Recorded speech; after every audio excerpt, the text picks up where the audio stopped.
정신승리. 미처 패배를 받아들이지 못하고 철수에 실패한 잔존병력은 관자놀이에 정신을 집중시켜 자신만의 가상승리를 창조해냅니다. 이 꿈의 세계에서 그는 어떤 공격을 받아도 무적이지만 간혹 전곡을 찌르는 일격에 가상세계를 파괴당하고 야수로 돌변하기도 합니다.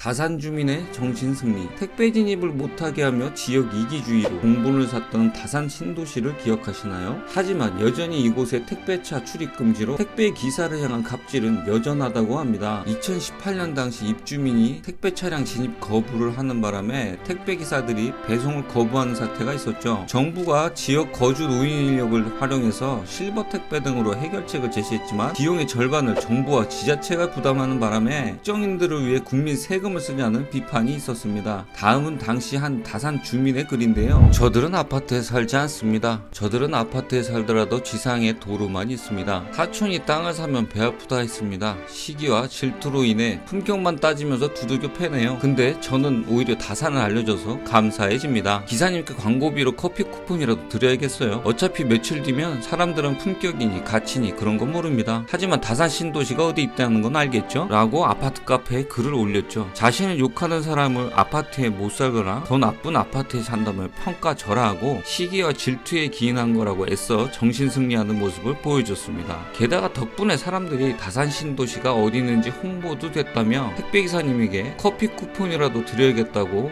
합니다. 다산은 남양주 세계동을 합쳐서 새로 다산 정약용의 호인 다산을 썼다고 합니다.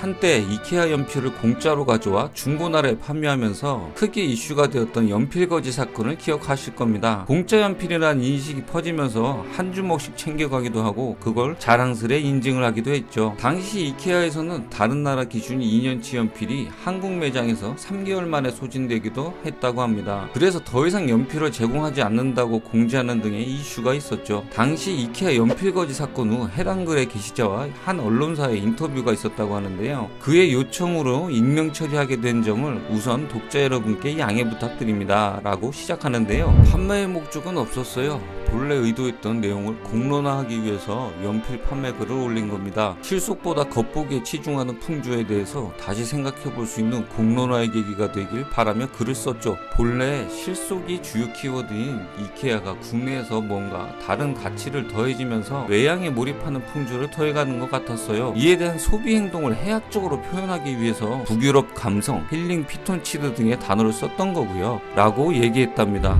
중고나라 3,000원 판매글을 보고 글쓴이의 의도를 느낀 사람이 과연 얼마나 있었을까 싶네요. 실속보다 겉보기에 치중하는 풍조가 안타까워 실속을 챙긴 건가요?